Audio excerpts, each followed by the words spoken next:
मियाँ साहब क्या खूब कहते हैं कि थोड़ी उम्र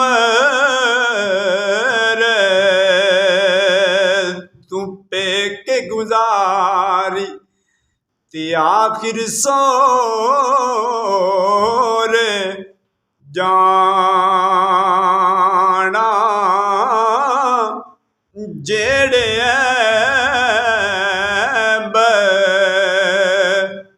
तेरी मां ने छुपाए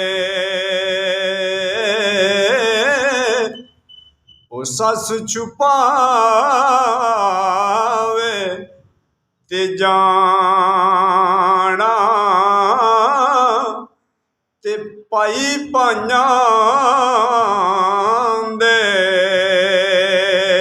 दर्दी होंदे ते पाई पाइयां दिया बावां ओ बाप सिरां दे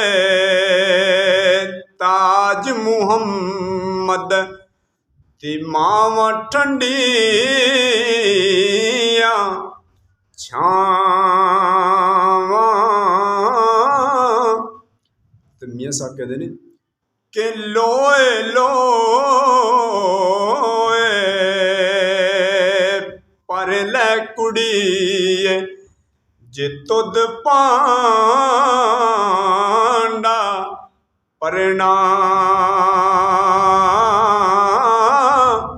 शाम पई बिन शाम मुहम्मद फिर घर जांदी ने डरना।